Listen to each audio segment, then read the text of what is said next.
Alright, hello everyone, long time no see. Welcome back to my channel. I have had so many things going on, highs and lows and everything in between that I've been really navigating through lately. I will be posting an updates video very soon. There's a lot going on and I need to talk about that in a separate video, but not today.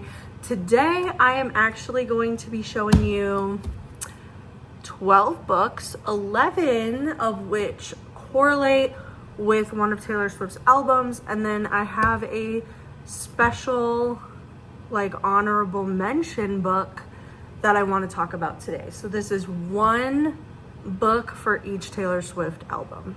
I am going in era order, so we're going to start with Debut, and this kind of includes Debut and Beautiful Eyes.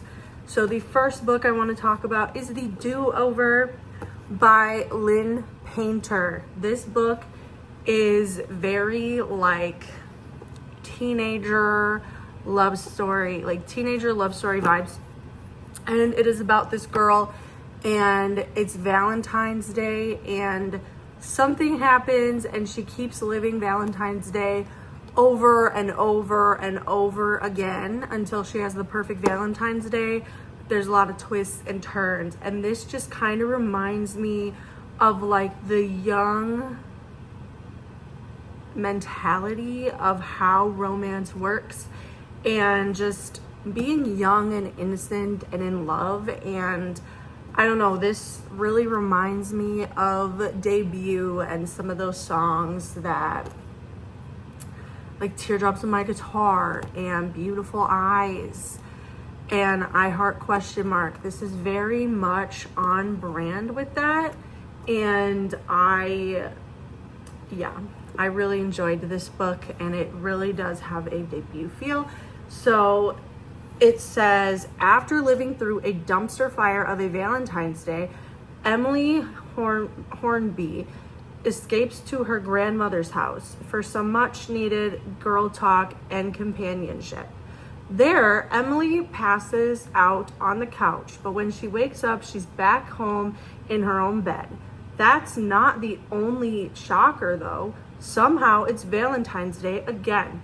And the next day, another disaster Valentine's Day. It seems that Emily is stuck in some sort of time loop nightmare that she can't wake up from, as she rewatches her boyfriend Josh cheat on her day after day. In addition to Josh's recurring infidelity, Emily can't get away from the enigmatic Nick, whom she keeps running into, sometimes literally in unfortunate ways.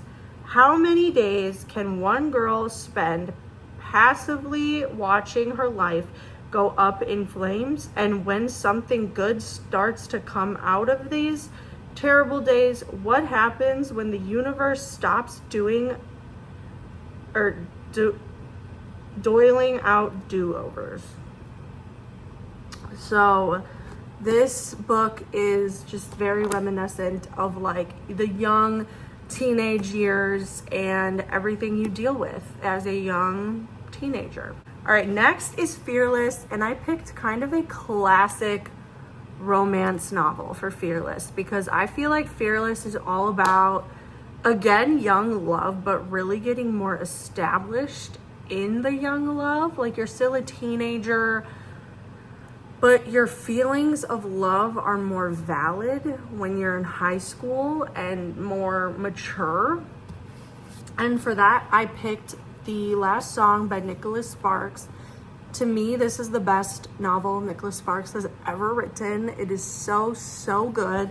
And it really does go over the struggles of being a teenager and navigating love and daddy issues and family troubles. And it really has a Fearless vibe because she has to do a lot of kind of scary things. When you're a teenager, she has to move and go to a new school and everything, and she's dealing with, like, her dad gets sick and she has to navigate through that. So to me, the last song is very Fearless-esque, because in a way she has to be fearless to get through a lot of the things she deals with in this book.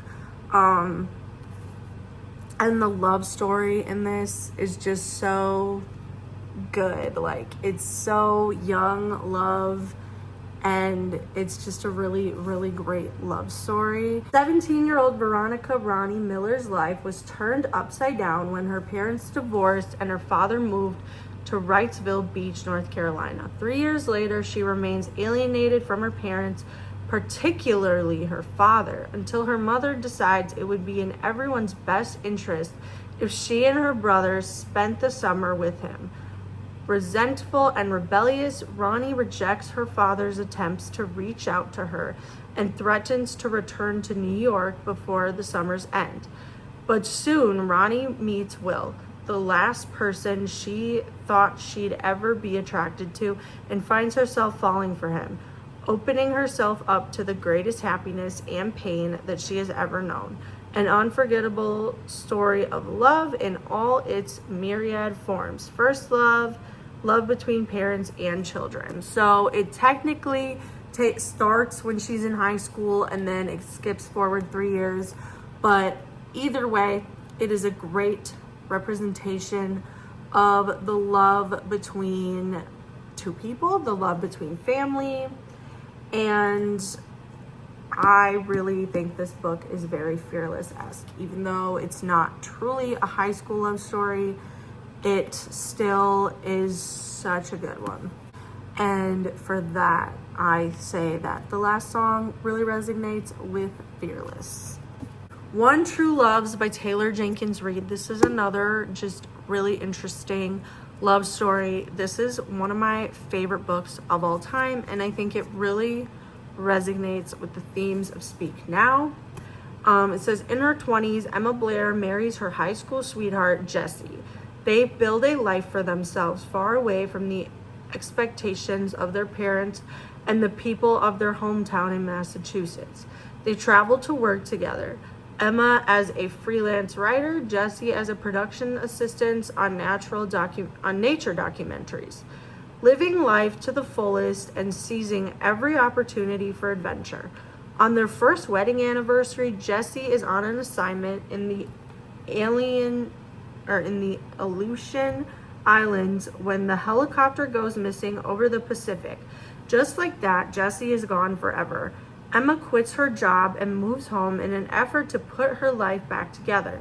Years later, now in her 30s, Emma runs into an old friend, Sam, and finds herself falling in love again. When Emma and Sam get engaged, it feels like Emma's second chance is happening. That is until Jesse is found. He's alive and he's been trying to come home for her all these years. Emma now has a husband and a fiance, but who is her one true love? And what does it even mean to love truly? Emma knows she has to listen to her heart. She's just not sure what it's saying. So this is about finding out who your true love is and making sacrifices in life.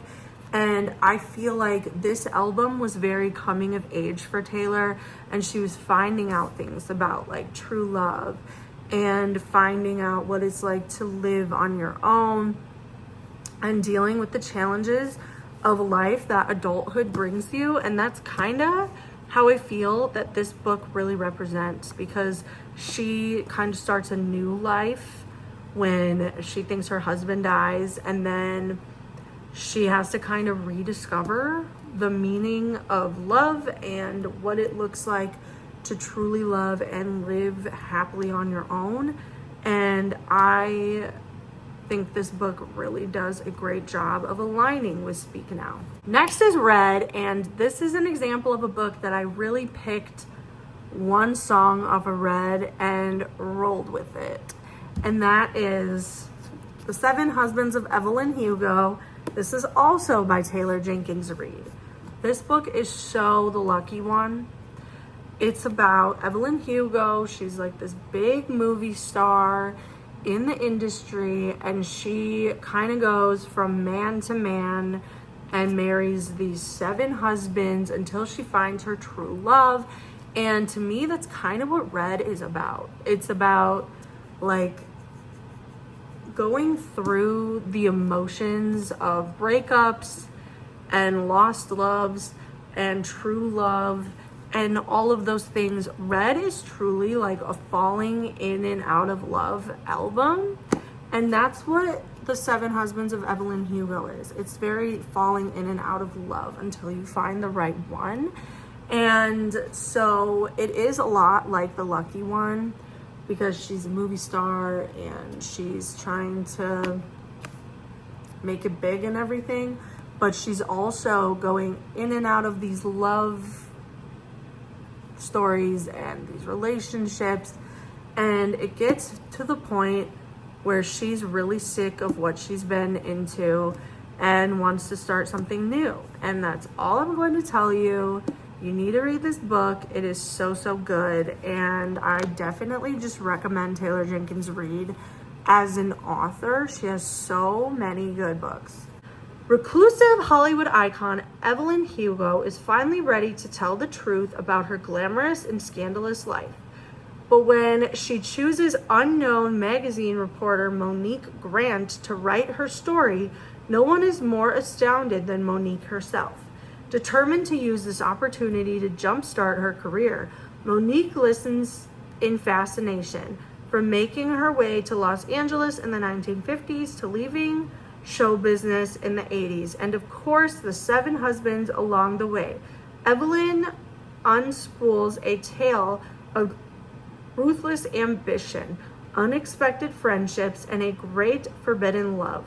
But as Evelyn's story sees its conclusion, it becomes clear that her life intersects with Monique's own in tragic and irreversible ways. So it's very sad, beautiful, tragic, some hours with the forbidden love, the lucky one, everything like that, treacherous. There's definitely a lot of themes of Red songs throughout this book. All right, next is 1989. And I actually chose a book that I discovered on TikTok because it had a lot of Taylor Swift references in it. Just look at the cover when I show you. This is the Playlist by Morgan Elizabeth. And right off the bat, there's a mirror ball. There is Zoe's version playlist. There's like a love letter. And then says F the patriarchy on the keychain, and then on the back it says getaway car. So this book is about a girl named Zoe, and she finds this box that her and her best friend like put together as a kid, and I'm gonna read you the back. It says, when Zoe's best friend shows her the box of dreams they put together as kids, she would never have foreseen herself dumping Mr. Perfectly Fine and quitting her draining job. But when she looks in that box and realizes her life isn't even close to where she envisioned she'd be when she was 10, she panics and implodes everything she knows. When Xander Davidson realizes his little sister's best friend is finally single at the same time he is, he's known it's time. With the help of his sister and her dad, aka his boss, he makes a plan to become the king of her heart, including the road trip of a lifetime, and uses the love story bucket list she made as a kid as his roadmap. Along the way, Z convinces Zoe to play pretend with him, but can he mastermind his way into keeping her forever and always? So just in the back synopsis, there's a lot of Taylor Swift references, but this is about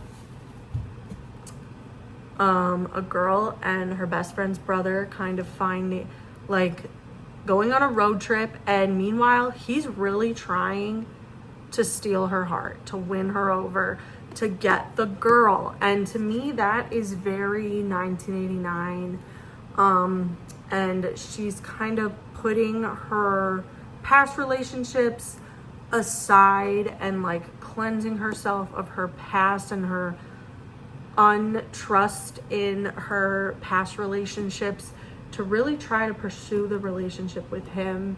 And I loved this book, and I think it is a very good one for everyone to read, but especially Swifties. Every chapter is named after a Taylor Swift song, so I love that. And there actually is like the playlist in here that you can, there's a QR code and you can like actually listen to that playlist.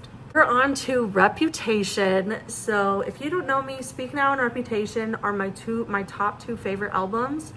And I love Rep because of what it symbolizes. She had this big hiatus and went into hiding for 3 years, and she came back with Reputation. And to me, that just tells me like rebirth, reclaiming your name and your reputation, and just reclaiming your status in the world. And it's also like kind of her baddie album. Like, she really tells people like, this is who I am. But it's also a love album, and it was her first album she wrote where she was truly in love with somebody for a very, very long period of time. And I think that the current book I'm reading, Bride by Allie Hazelwood, is very reputation coded. So this book is about a girl, her name is Misery, and she's a vampire, and there's a lot of feuding going on between the vampires and the werewolves, very Twilight. And her dad actually tells her that she needs to marry a werewolf in order for the feud to stop. And it's really about like the reputation of both of these species and trying to kind of put peace on everything. So it says, a vampire bride and an alpha werewolf form a dangerous alliance in this enthralling new paranormal romance. Misery Lark, daughter of a powerful vampire councilman, is an outcast. Her days of living anonymously among the humans are over. She has been called upon to uphold an alliance between the vampires and their mortal enemies, the Wares. Wares are ruthless and unpredictable, and their alpha, Lo Morlin, is no exception. He rules his pack with absolute authority, but not without justice or feeling. It's clear from the way he tracks Misery's every movement that he doesn't trust her. If only he knew how right he was. Misery has her own reasons to agree that his marriage of convenience, reasons that have nothing to do with politics or alliances and everything to do with the only things she's cared about. And she is willing to do whatever it takes to get back what's hers. So, like I said, it's very reputation coded because she's trying to get back what's hers and trying to kind of form this alliance, prove to the world that she is more than what they think she is.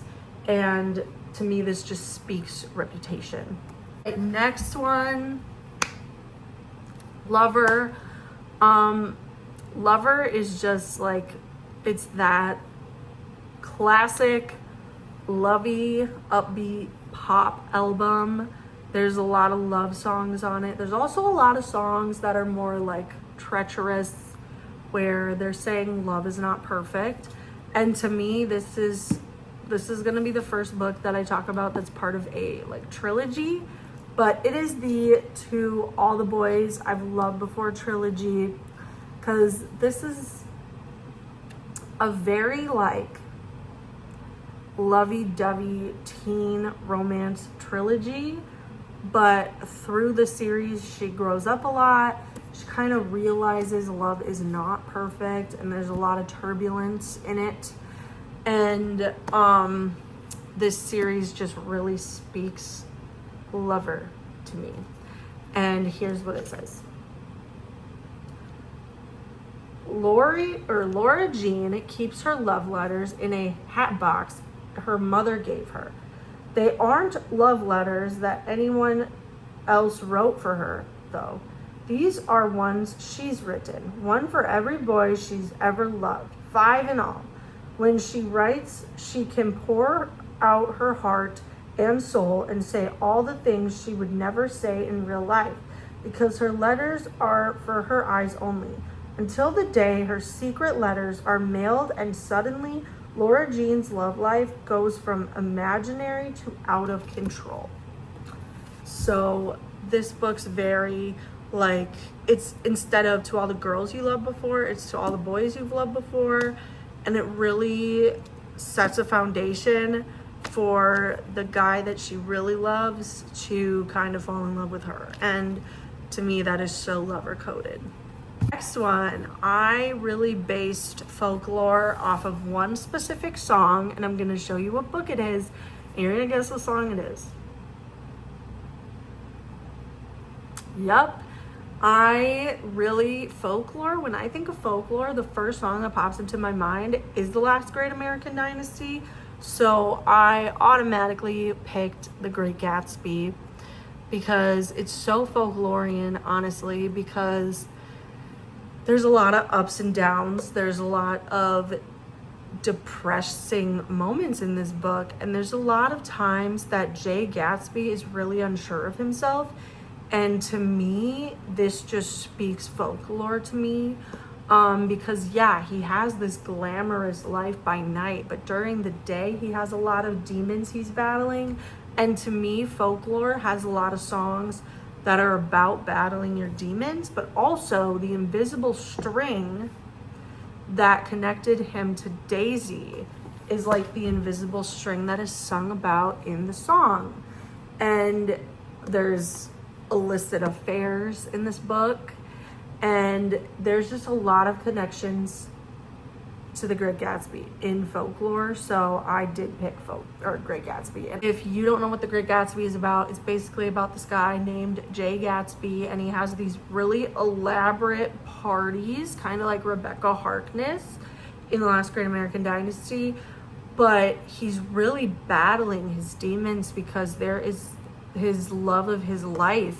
He comes back from the war and she's married to this other guy, and he's really coping with that because he is in love with this girl named Daisy. And it kind of just goes through his trials and tribulations of that love. All right, for Evermore, to me, Evermore is more depressing than Folklore.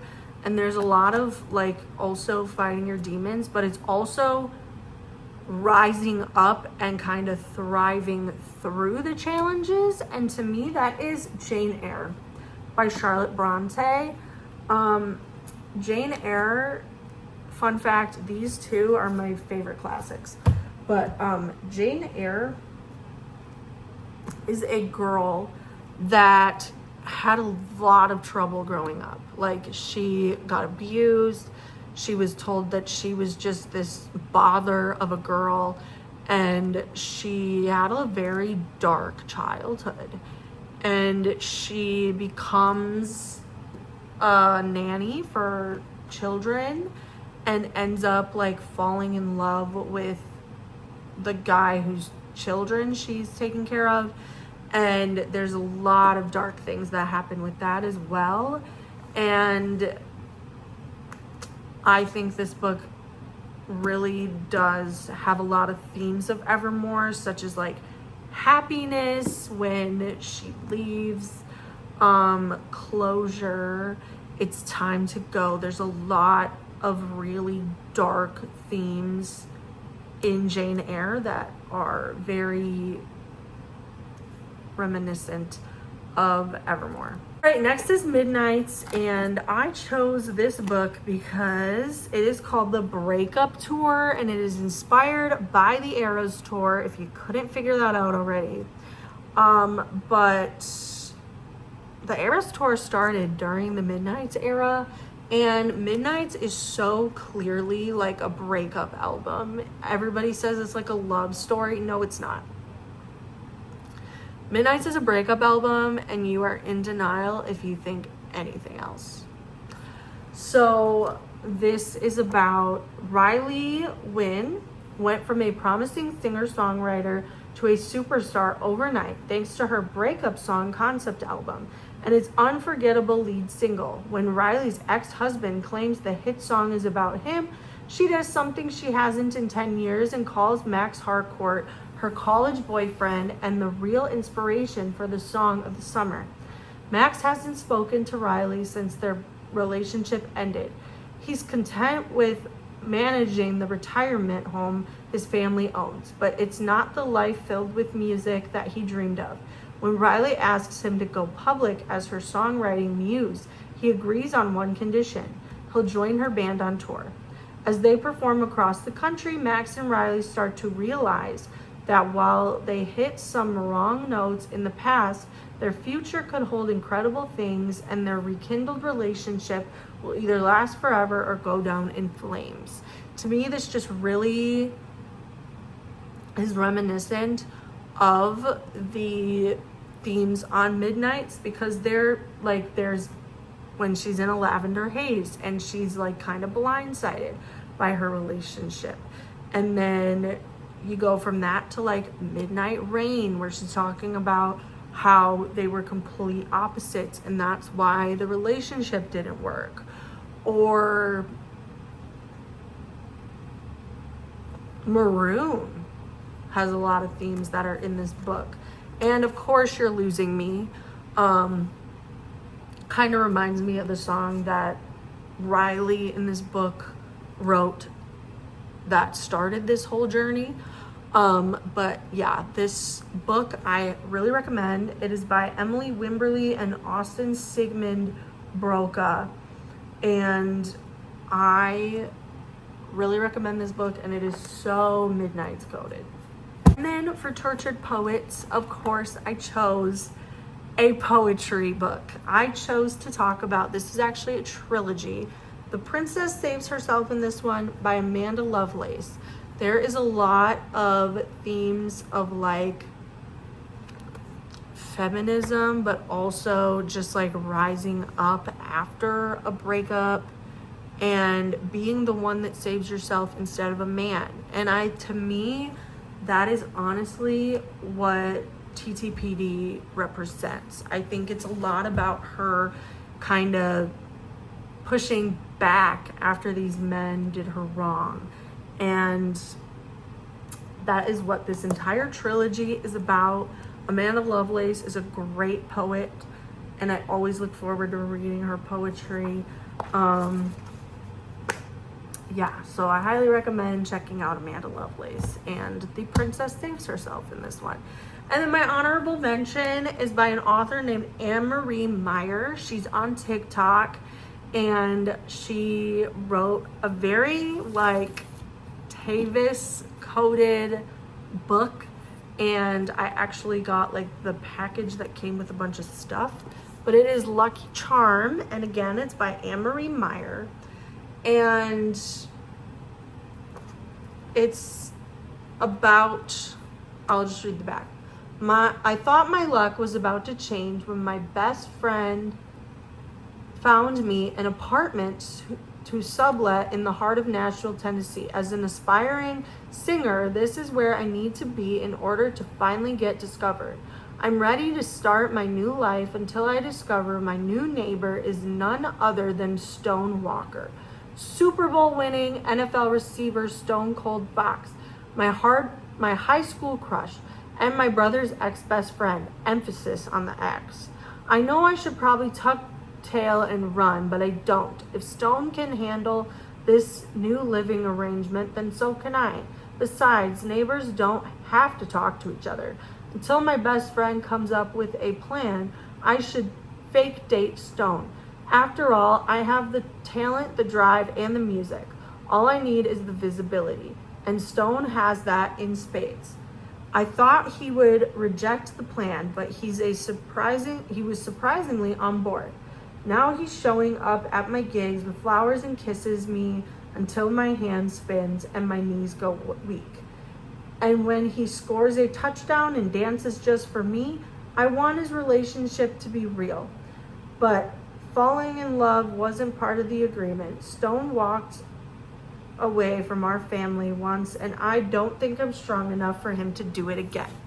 So this is very like PR relationshipy, which I don't think Tavis is for PR, but this turns into a real love story.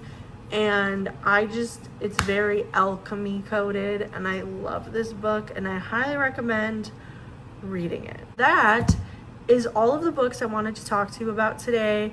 One for each of Taylor's albums and then a bonus one. So check out these books, especially check out Taylor Jenkins Reid. She is literally my favorite author ever.